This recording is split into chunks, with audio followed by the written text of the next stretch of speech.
ఎప్పుడన్నా మీకు ఈ మాటలు వస్తున్నాయా? What is the use of praying? I prayed and of nothing is happening.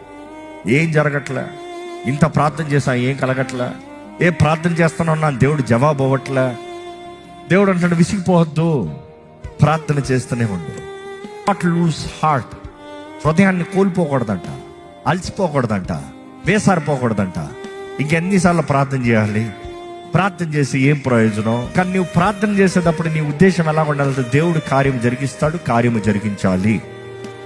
Pray with faith, విశ్వాసముతో ప్రార్థన చేయండి అనేది యేసు ప్రభు చూపిస్తూ, ఈరోజు ఎంతమంది నిజంగా మీరు దేవుని దగ్గర ఆగక అలియక వెళ్ళి ప్రార్థన చేస్తున్నారు? It could be for your sickness, it could be for your disabilities, it could be your finances, it could be your mental torture, what ever. ఈరోజు ఎంతో మంది ఎన్నో రకాల మెంటల్ టార్చర్లో వేదన పడుతున్నారు. మనుషులతో చెప్పుకోలేని, మనుషులతో చెప్పుకుంటా పరువు పోతుందని బయటికి కక్కలేక లోపట మెంగలేక ఉన్నారంట. లోపట జస్ట్ టార్చర్డ్ లైఫ్. ఈరోజు ఒక ప్రశ్న మిమ్మల్ని వేస్తున్నా. The reason you're not getting answers in your life is because you are not being persuading, or is it because God is delaying? దేవుడు ఆలస్యం చేస్తాం కాదు. అక్కడ నువ్వు దివారాత్రులను అడగలేదు కాబట్టి ఆయన త్వరగా చేయలే. నువ్వు దివారాత్రులను అడిగితే ఆయన త్వరగా చేస్తాడంట.